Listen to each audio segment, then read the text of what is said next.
어느 날 바벨론의 왕 느부갓네살은 신비한 꿈을 꿉니다. 그리고 그 꿈으로 인해 번민에 사로잡히게 됩니다. 자신이 꾼 꿈이 어떤 내용인지 맞출 수 있는 사람만이 그 꿈을 해석할 것이라 여겼던 그는 바벨론의 지혜자들을 불러 자신이 꾼 꿈의 내용과 의미에 대하여 물었습니다. 하지만 바빌론에 내놓으라는 지혜자들은 왕의 요구에 난감할 수밖에 없었습니다. 그들은 도저히 왕이 꾼 꿈이 무엇인지 알 수 없었기 때문입니다. 왕은 노하여 바벨론의 모든 지혜자들을 죽이려고 했습니다. 이러한 위기 상황에 다니엘이 나섭니다.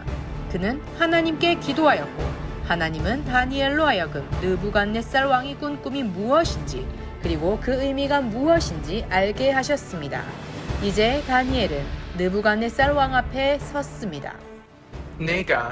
내가 꾼 꿈을 맞추고 해몽할 수 있단 말이냐? 임금님께서 물으신 것은 그 어떤 사람도 대답할 수 없는 것입니다. 점성술가도 예언가도 말이죠. 오직 하나님만이 임금님이 꾸신 꿈을 알려주실 수가 있습니다. 그리고 그 꿈은 앞으로 임금님이 어떤 일을 겪게 될 것인가에 대한 풀이입니다. 그렇다면 느부갓네살의 꿈은 무엇이었을까요? 느부갓네살 왕은 꿈에서 한 신상을 보았습니다. 그 신상은 크고 빛이 찬란하며 무시무시한 모습이었습니다.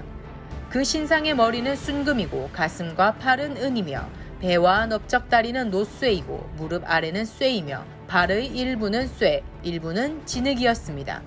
그런데 갑자기 손대지 않은 돌 하나가 날라와서 쇠와 진흙으로 된 그 신상의 발을 쳐서 부서뜨렸습니다. 바람에 날려 흔적도 없이 사라져 버립니다.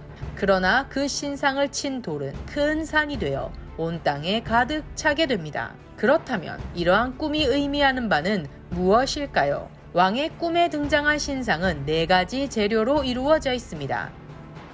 머리는 순금이지만 밑으로 내려올수록 재료의 가치가 떨어지는 것이었는데요. 다니엘은 그중 순금으로 된 머리는 느부갓네살 왕이라고 말합니다. 하나님께서 느부갓네살에게 나라와 권세와 능력과 영광을 주셨습니다. 신상의 아래로 내려오면서 나타내는 재료들은 바벨론 이후에 등장하는 제국이라고 할 수 있습니다. 그러나 왕의 꿈에서 신상의 재료들이 위에서 아래로 내려올수록 그 가치가 점점 떨어지듯이 이어서 나오는 나라들은 바벨론에 비해 점점 약해진다고 볼 수 있습니다. 그런데 이 꿈에서 중요한 것은 바벨론에 이어 등장하는 제국들이 얼마나 국력이 큰지 작은지가 아닙니다. 하나님은 이 사건을 통해 우리에게 2가지 진리를 깨닫게 하십니다.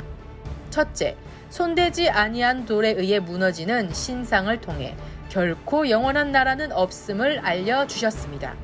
역사적으로 수많은 제국들이 등장했습니다. 그러나 어떤 나라도 결코 영원하지 않았습니다. 둘째, 이 꿈을 통해 역사의 최종 승리자가 누구인지 깨닫게 해주십니다. 바로 빛이 찬란하고 무시무시한 신상을 깨뜨리는 존재, 금보다 은보다 가치 없어 보이며 노쇠, 쇠보다 약한 존재, 바로 돌입니다. 이 돌은 무엇일까요? 바로 예수 그리스도입니다. 결국 눈에 강력해 보이는 세상의 나라들을 정복하며 최후의 승리를 거두는 나라는 바로 하나님의 나라입니다. 그리고 예수님께서 역사의 최후의 승리자가 되실 것입니다. 그대들의 하나님은 과연 모든 신 가운데서 으뜸가는 신이시오 모든 왕 가운데서 으뜸가는 군주시다. 그대가 이 비밀을 드러낼 수 있었으니 과연 그대의 하나님은 비밀을 드러내는 분이시로다. 그렇습니다.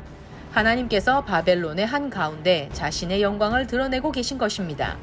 세상을 지배한다고 여기는 왕 앞에서 세상의 진짜 왕이 누구인지 드러내고 계신 것입니다. 이 모든 과정을 통해 하나님께서 다니엘에게 지혜와 총명을 주셨으며 환상과 꿈을 깨달아 알게 하신 이유가 드러나는 것입니다. 개인의 성공과 영광을 위해 이 능력을 주신 것이 아니라 하나님의 영광을 드러내기 위한 하나님의 계획이었음이 드러나는 것입니다. 사랑하는 여러분, 우리는 이 세상에 진짜 왕이신 하나님을 섬기는 하나님의 사람입니다. 오직 영원한 하나님 나라의 백성입니다. 최후의 승리자이신 예수 그리스도를 따르는 예수님의 제자가 바로 우리라는 사실을 기억하길 바랍니다.